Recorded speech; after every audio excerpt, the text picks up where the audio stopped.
వచ్చేసి వర్బ్ గురించి మాట్లాడుతున్నాం. వెర్బ్ అంటే verb is nothing but action. Action వర్డ్‌ని వెర్బ్ అంటామనమాట. యాక్షన్ అంటే ఏంటి తెలుగులో? పని.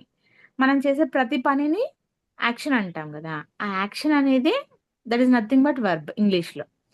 ఆ వర్బ్‌కి ఫార్మ్స్ ఉంటాయి. అంటే ఆ పని చేస్తున్నానా, చేశానా, తర్వాత చేస్తానా అని జెప్పేసి వర్బ్ ఫార్మ్స్ ఉంటాయన్నమాట. టెన్సెస్‌ని బట్టి మారిపోతూ ఉంటుంది. బట్ ఆ పని పేరు ఏదైతే ఉందో దట్ ఈస్ కాల్డ్ వర్బ్. ఇప్పుడు తినడం అనేది ఒక పనే గదా! దాన్ని ఈట్ అంటాము. ఈట్ అనేది ఒక వర్బ్. డ్రింక్ ఒక వర్బ్. Wake up verb. బ్రష్ ఒక వర్బ్. ఇలా ప్రతి పనిని వర్బ్ అని చెప్తాం తెలుగులో. సో, ఈ విధంగా ఒక పిల్లవాడు డైలీ రొటీన్‌లో వాడు చేసే పనుల గురించి ఒక లిస్ట్ వర్డ్స్ మీకిక్కడ ఇచ్చానండి అండర్‌స్టాండింగ్ కోసం. ఒకసారి చూద్దాం. దాంట్లో వర్బ్ ఏముంది? వాడు దాని గురించి ఏం మాట్లాడుతున్నాడనేది చూద్దాం. సో, ఏం చెప్తున్నాడంటే ఈ బాబు ఐ వేకప్ అంటున్నాడు. అంటే నేను లెగుస్తాను. I brush my teeth. I wash my face. అంటే నేను లేస్తాను, పళ్ళు తోముతాను, మొహం కడుగుతాను. Eat breakfast. I eat breakfast అంటున్నాడు. అంటే వాడు నేను తింటాను అని. I go to school. నేను స్కూల్‌కి వెళ్తాను. I study at school. I eat lunch. I play with my friends. I go home. I eat dinner. I take bath. I go to bed. ఇలా చెప్తున్నాడు. సో, ఇక్కడ ప్రతి దాంట్లో వాడు చేసే పని గురించి చెప్తున్నాడు. వేకప్ అనేది పని. బ్రష్ అనేది పని. వాష్ అనేది పని. ఈట్ అనేది పని. గో టు స్కూల్ అనేది పని. స్టడీ అనేది పని. ఈట్ అనేది పని. ప్లే పని. గో అనేది పని. ఈట్ అనేది పని. టేకింగ్ బాత్ అనేది పని. గో టు బెడ్ అనేది పని. సో, ఈ విధంగా వాడు తన డైలీ లైఫ్‌లో చేసే పని గురించి మాట్లాడుతున్నాడు. నేను లెగుస్తాను. నేను పళ్ళు తోముతాను. నేను మొహం కడుగుతాను. నేను బ్రేక్‌ఫాస్ట్ చేస్తాను. నేను స్కూల్‌కి వెళ్తాను. నేను చదువుకుంటాను. నేను లంచ్ తింటాను. నేను ఫ్రెండ్స్‌తో ఆడుతాను. నేను ఇంటికి వెళ్తాను. నేను డిన్నర్ తింటాను. నేను స్నానం చేస్తాను. నేను మళ్ళీ తిరిగి నిద్రపోతాను. ఇలా చెప్తున్నాడనమాట. సో, ఇక్కడ సబ్జెక్ట్ ప్లేస్‌లో ఐ తీసుకున్నాడు. అంటే ఆ బాబు తన గురించి మాట్లాడుతున్నాడు. ఐ అంటే తన గురించి తను చెప్తున్నాడు అని జెప్పేసి. ఇదే సేమ్ సబ్జెక్ట్‌తో ఇక్కడ ఒక పాప తన డైలీ రొటీన్ ఏంటో చెప్తుంది చూడండి. I wake up early in the morning అంటుంది తను. ఇక్కడ ఐ అంటే ఎవరు? ఈ పాప. తనకి తన గురించి చెప్తుంది. నేను త్వరగా నిద్ర లెగుస్తాను. I brush my teeth and take bath. ఇక్కడ తను మొహం కడిగి స్నానం చేస్తాను అని చెప్తుంది. I wear school uniform. I eat my breakfast with my family. I go to school by bus. I learn new things at school. I return home in the afternoon. I do my homework. I play with my friends in the evening. I eat dinner and go to bed on time. So, ఈ విధంగా ఇక్కడ ఒక పాప తన daily routine గురించి చెప్తుంది. రోజు పొద్దున్న లేచిన దగ్గర నుంచి తను ఎప్పుడు లెగుస్తాను, లేచాక ఏం చేస్తాను, స్కూల్ వెళ్ళడానికి ఎలా రెడీ అవుతాను, వెళ్ళేటప్పుడు బ్రేక్‌ఫాస్ట్ అనేది చేస్తాను. స్కూల్లో ఏం చేస్తుంది? స్కూల్ నుంచి వచ్చాక ఏం చేస్తుంది? తర్వాత డిన్నర్ ఎప్పుడు తింటుంది? ఎప్పుడు పడుకుంటుంది? అని చెప్పి తన గురించి తను చెప్పింది. సో, ఇక్కడ సబ్జెక్ట్ ఎవరు అంటే ఐ. ప్రనౌన్ ఐ తీసుకుంది. తన గురించి తను చెప్తుంది కాబట్టి.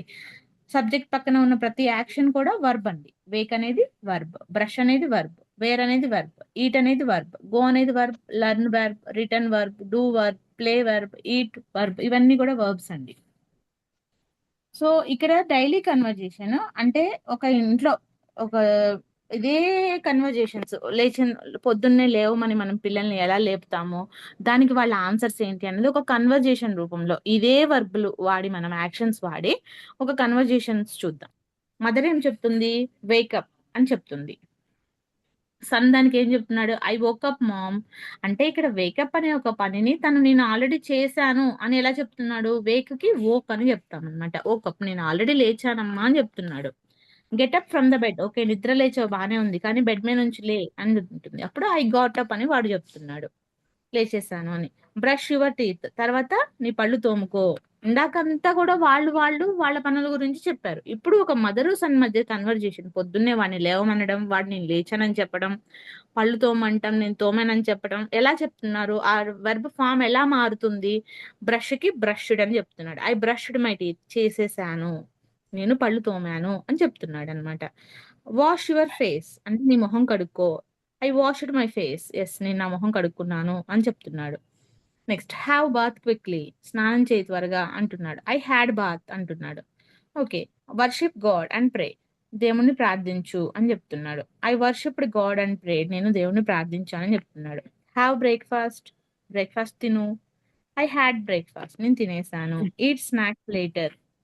తర్వాత స్కూల్‌కి వెళ్ళాక స్నాక్స్ తిను అని చెప్తుంది వాళ్ళమ్మ. I ate snacks. యెస్. నేను స్నాక్స్ తినేసాను. డ్రింక్ మిల్క్, పాలు తాగు. ఐ డ్రాంక్ మిల్క్, నేను తాగేసాను. గో టు స్కూల్, ఓకే ఇంక పద వెళ్ళు స్కూల్కి అంటుంది. ఐ వెంట్ టు స్కూల్, వెళ్ళాను. కమ్ హోమ్ ఎర్లీ, త్వరగా ఇంటికి రా అని వాళ్ళ అమ్మ చెప్తే ఎస్.